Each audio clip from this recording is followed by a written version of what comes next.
ಮಹೇಶ್ ಟಂಗಿನಕಾಯಿ ಅವರು ಕೂಡ ದೂರವಾಣಿ ಸಂಪರ್ಕಕ್ಕೆ ಸಿಕ್ಕಿದ್ದಾರೆ. ಮಹೇಶ್ ಸರ್ ನಮಸ್ತೆ. ಕೋರ್ಟ್ನ ತೀರ್ಪು ನಿಮ್ಮ ಗೆಲುವ, ಹಿಂದೂ ಕಾರ್ಯಕರ್ತರ ಗೆಲುವ, ಏನ್ ಹೇಳ್ತೀರಿ? ಫಸ್ಟ್ ರಿಯಾಕ್ಷನ್ ನೋಡಿ, ಇದು ಹಿಂದೂ ಕಾರ್ಯಕರ್ತರ ಗೆಲುವು ಅನ್ನುವಂಥದ್ದನ್ನು ಬಹಳ ಸ್ಪಷ್ಟವಾಗಿ ಹೇಳ್ತೀನಿ. ಯಾವ ಸರ್ಕಾರ ಇವತ್ತು ವಿನಾಕಾರಣ ಯಾವುದೇ ರೀತಿಯಿಂದ ಕರಸೇವಕರ ಮೇಲೆ ದಬ್ಬಾಳಿಕೆ ಅದರಲ್ಲಿ ವಿಫಲವನ್ನಾಗಿದ್ದಾರೆ. ನ್ಯಾಯಾಲಯ ಇವತ್ತು ಸರಿಯಾದಂತ ತೀರ್ಪನ್ನು ಕೊಟ್ಟಿದೆ. ನ್ಯಾಯಾಲಯ ತೀರ್ಪನ್ನು ನಾವು ಹೃತ್ಪೂರ್ವಕವಾಗಿ ಸ್ವಾಗತವನ್ನು ಮಾಡ್ತೇವೆ. ಮಹೇಶ್ ಸರ್, ನಿರೀಕ್ಷೆ ಇತ್ತು ಅಂತ ಅನ್ಸುತ್ತೆ ನಿಮಗೆ? ಕಾರಣ 15 ಪ್ರಕರಣಗಳಲ್ಲಿ ಆಲ್ರೆಡಿ ಖುಲಾಸೆ ಆಗಿತ್ತು, ಒಂದು ಕೇಸ್ ಇತ್ತು, ಅದಕ್ಕೂ ಸಂಬಂಧಪಟ್ಟಂತೆ ಆಲ್ರೆಡಿ ವಿಚಾರಣೆಗೆ ಹಾಜರಾಗಿರ್ತಾರೆ, ಮುಚ್ಚಳಿಕೆ ಪತ್ರ ಬರ್ಸ್ಕೊಂಡಿರ್ತಾರೆ. ನಿರೀಕ್ಷೆ ಇತ್ತಾ ಕೋರ್ಟ್ ನಲ್ಲಿ ಜಾಮೀನು ಸಿಗುತ್ತೆ ಅಂತ? ನೋಡಿ ಮೇಡಮ್, ಇವತ್ತು ರಾಜ್ಯ ಸರ್ಕಾರ ಸನ್ಮಾನ್ಯ ಮುಖ್ಯಮಂತ್ರಿಗಳು ಮತ್ತು ಗೃಹ ಮಂತ್ರಿಗಳು ಕೂಡ ಜನರನ್ನ ತಪ್ಪು ದಾರಿಗಳಿರ್ತಕ್ಕಂಥ ಕೆಲಸವನ್ನು ಇವತ್ತು ಮಾಡಿದ್ರು. ಅವ್ರ ಮೇಲೆ 16 ಕೇಸುಗಳಿದ್ದಾವೆ, ಅವ್ರ ವಿಕ್ಟಿಮ್ ಇದ್ದಾರೆ ಅಂತಕ್ಕಂಥದನ್ನ ಬಹಳ ಘಂಟಾಘೋಷವಾಗಿ ಎಲ್ಲ ರಾಜ್ಯದ 6 ಕೋಟಿ ಜನರ ಮುಂದೆ ಹೇಳತಕ್ಕಂಥ ಕೆಲಸ ಮಾಡಿದ್ರು. ಆದ್ರೆ ಸಮಯ ಹೋದ ಹಾಗೆ ಎಲ್ಲಾ ಮಾಹಿತಿಗಳನ್ನ ಪಡೆದಾಗ ಅದರಲ್ಲಿ 15 ಕೇಸುಗಳಲ್ಲಿ ಈಗಾಗಲೇ ಅವರು ಖುಲಾಸೆಯಾಗಿದ್ದಾರೆ, ಬಿಡುಗಡೆ ಹೊಂದಿದ್ದಾರೆ ಅಂತ ಮಾಹಿತಿ ಕೂಡ ರಾಜ್ಯ ಸರ್ಕಾರಕ್ಕಾಗ್ಲಿ ಗೃಹ ಮಂತ್ರಿಗಳಿಗೆ ಇಲ್ಲ ಅನ್ನತಕ್ಕಂಥದ್ದು ತುಂಬಾ ಖೇದಕರವಾಗಿರ್ತಕ್ಕಂಥ ಸಂಗತಿ. ಅಂದ್ರೆ ಇವತ್ತು ಒಂದು ಸುಳ್ಳನ್ನು ಮುಚ್ಚಕ್ ಹೋಗಿ 100 ಸುಳ್ಳು ಹೇಳಿದ್ರ ಅನ್ನೋ ರೀತಿಯಲ್ಲಿ ಸರ್ಕಾರನ ಬಿಂಬಿಸ ಹೋಯ್ತು.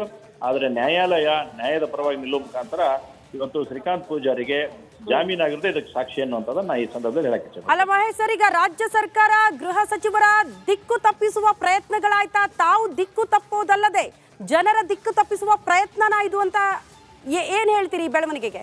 ನೋಡಿ, ಬಹಳ ಸ್ಪಷ್ಟವಾಗಿದೆ. ಇವತ್ತು ರಾಜ್ಯ ಸರ್ಕಾರ ಅವರ ಇಲಾಖೆ, ಗೃಹ ಇಲಾಖೆಯಲ್ಲಿ ಇರ್ತಕ್ಕಂಥ ಅಧಿಕಾರಿಗಳು ಮೊದಲು ಗೃಹ ಸಚಿವರನ್ನ ದಿಕ್ಕು ತಪ್ಪಿಸಿದ್ರು, ಗೃಹ ಸಚಿವರು ಮುಖ್ಯಮಂತ್ರಿಗಳ ದಿಕ್ಕು ತಪ್ಪಿಸಿದ್ರು, ಮುಖ್ಯಮಂತ್ರಿಗಳು ರಾಜ್ಯ ದಿಕ್ಕು ತಪ್ಪಿಸುವಂತ ಕೆಲಸ ಮಾಡಿದಾರ. ಈಗ ನಾನು ತಮ್ಮ ಮುಖಾಂತರ ಕೇಳಕ್ ಇಚ್ಛಿಸ್ತೀನಿ, ಮಾನ್ಯ ಮುಖ್ಯಮಂತ್ರಿಗಳು ಮತ್ತು ಗೃಹ ಸಚಿವರು ರಾಜ್ಯದ ಜನರ ಕ್ಷಮೆ ಕೇಳಬೇಕು ನೀವು. ಯಾಕಂದ್ರೆ ಇವತ್ತು ಜನರಿಗೆ ಸುಳ್ಳು ಹೇಳ್ತಕ್ಕಂಥ ಕೆಲಸವನ್ನ ರಾಜ್ಯದ ಗೌರವಾನ್ವಿತ ಮುಖ್ಯಮಂತ್ರಿಗಳು ಮಾಡಿದ್ದಾರೆ. ಹೀಗಾಗಿ ಜನರಿಗೆ ಕ್ಷಮೆ ಕೇಳಬೇಕು ಅನ್ನೋದು ಆಗ್ರಹವನ್ನ ಮಾಡ್ತೇನೆ. ಮಹೇಶ್ ಸರ್, ಈಗ ರಾಜ್ಯ ಸರ್ಕಾರ ಗೃಹ ಸಚಿವರು ಹೇಳೋ ಪ್ರಕಾರ ಒಬ್ಬ ಆರೋಪಿಯ ಪರವಾಗಿ ಬಿಜೆಪಿ ನಾಯಕರು ಹೋರಾಟ ಮಾಡ್ತಿದ್ದೀರಿ, ಏನ್ ಸಂದೇಶ ಕೊಡ್ತಿದ್ದಾರೆ ಬಿಜೆಪಿಗರು ಅಂತ ನೇರ ಪ್ರಶ್ನೆ ಮಾಡ್ತಾರೆ ನಿಮ್ಗಳಿಗೆ. ನೋಡಿ, ನಾವು ಬಹಳ ಸ್ಪಷ್ಟವಾಗಿ ಹೇಳಿದ್ದೇವೆ ಮೇಡಮ್. ನಾವು ಡೇ 1 ನಮ್ಮ ಹೋರಾಟ ಪ್ರಾರಂಭದಾಗ ಕೂಡ ನಾವು ಹೇಳಿದ್ವಿ, ಉಳಿದ ಯಾವ ಕೇಸಿಗೂ ನಾವು ಯಾವ್ದು ಮಾನ್ಯತೆ ಕೊಟ್ಟಿಲ್ಲ.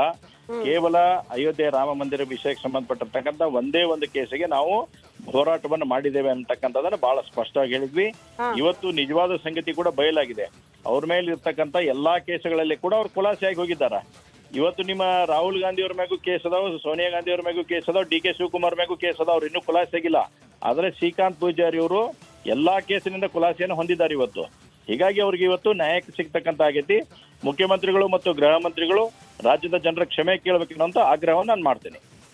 ಈಗ ಕ್ಷಮೆ ಕೇಳದಿದ್ರೆ ಬಿಜೆಪಿ ನಾಯಕರ ಮುಂದಿನ ಹೋರಾಟ, ಇಲ್ಲಿ ತನಕ ಅಭಿಯಾನ ಮಾಡಿದ್ರಿ ಹಿಂದೂ ಕಾರ್ಯಕರ್ತರ ಪರವಾಗಿ, ಕರಸೇವಕರ ಪರವಾಗಿ, ಮುಂದೆ ನಿಮ್ಮ ಹೋರಾಟ ಈಗ ಆಲ್ರೆಡಿ ಒಂದು ಗೆಲುವು ಸಿಕ್ಕಿದೆ ಹಿಂದೂ ಕಾರ್ಯಕರ್ತರಿಗೆ ಅಂತ ತಾವೇ ಹೇಳ್ತಾ ಇದ್ದೀರಿ.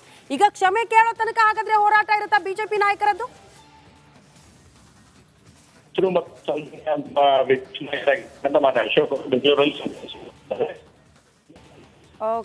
ಓಕೆ, ಫೈನ್ ಸರ್, ಧನ್ಯವಾದಗಳು ರಿಪಬ್ಲಿಕ್ ಅಣ್ಣ ಜೊತೆ ಮಾತನಾಡಿದ್ದಕ್ಕಾಗಿ.